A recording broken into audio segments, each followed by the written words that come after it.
Alrighty. Bit of a quick one today. Snowed under with work, but I wanted to comment on both some things that I've been seeing in the left and some broader thoughts that I've been having. And essentially, I want to talk about pragmatism versus purity on the left. Recently, in a lot of leftist spaces, I've been seeing people expressing how fed up they are with a lot of the discourse and the way that the discourse has been operating. And it's focused on Vaush and his fans and the kind of debate me bro attitude. And I've got a video coming out in the future about how I think YouTube and social media's affordances actually constrain the types of discourse that we can have. But for now, I just want to focus on some broader issues.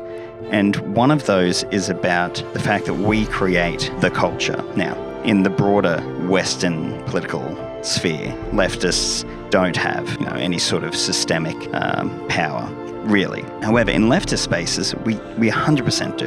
And we are responsible for creating the culture that we want. Now, this isn't a clean your room, bucko kind of deal where I'm pushing everything back and all responsibility and accountability back onto the individual. I'm not trying to do that. I'm trying to empower people to realize that if they don't like something, they do have some level of agency. Now, maybe that is to create a different space. If you're in a Facebook group and it is turned into crap, create your own and sort out what you want the culture there to be.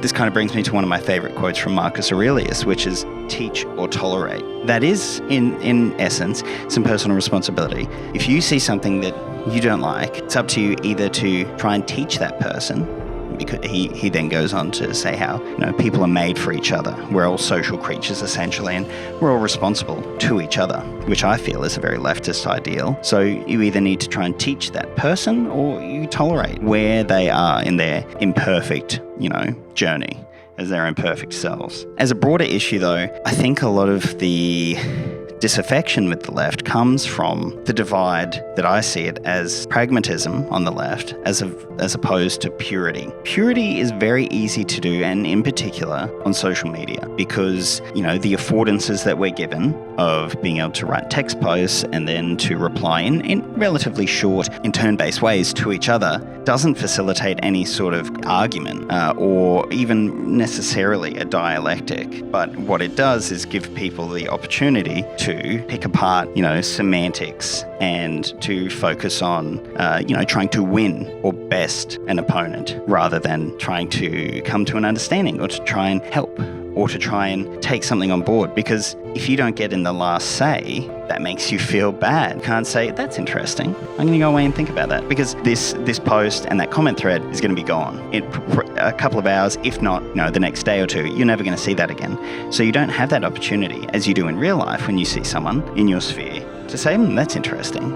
I'm going to have a think about that, and I'm going to come back to you, because you are potentially never going to talk to that person again. And if you do, you're never really going to have that context. And I liken it to the discussion of political ideology on the left and of theory. I liken it to the discussion of philosophy, where it's all very fun and it's all very intellectual, cognitively stimulating.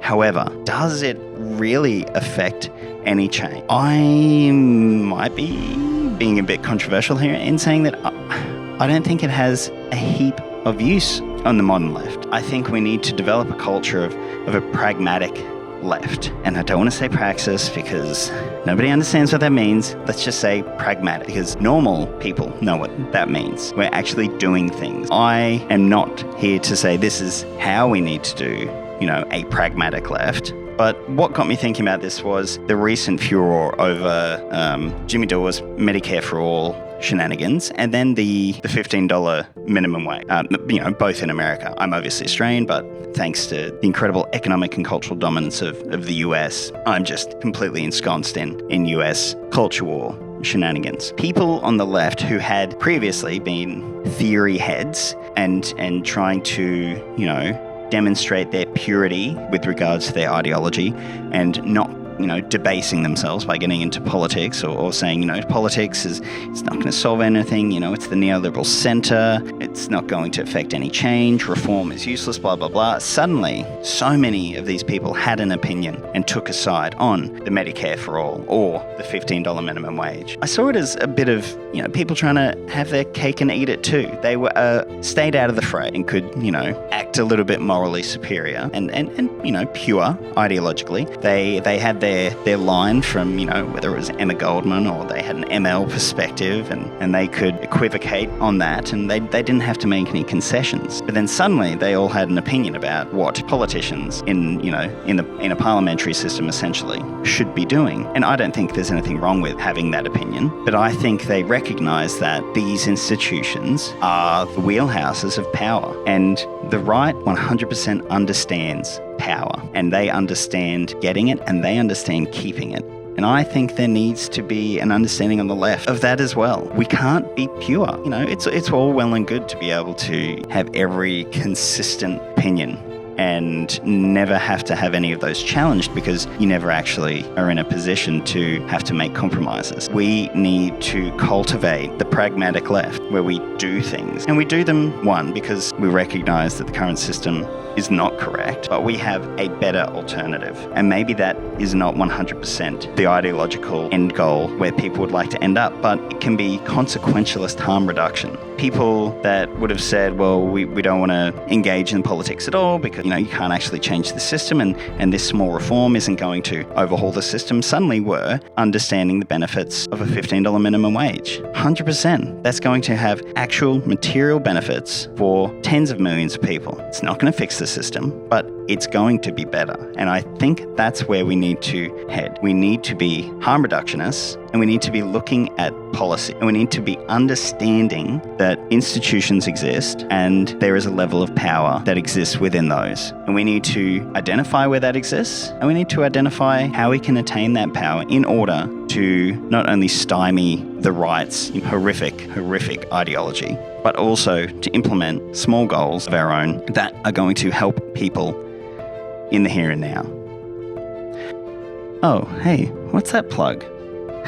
Speaking of plug, head on over to my Patreon. We have lots of wonderful shenanigans over there, and I'm sure that you'll find something that you'll enjoy. Also, don't forget to join my Discord. The link is in the description below. It's been going off lately. I've been really enjoying that, so I'll see you there. So that turned into a bit of more of a rant than I had expected. If you're still here, thank you so much. And I'll see you next time. I want to give a big shout out to my patrons. In Puppy Preschool, we've got Ben Davis. My guard doggos are Jordan Mark and Tristan Hennessy. And to A. Zeitlo, Jackson Orville, and Dangwin, you are very good boys.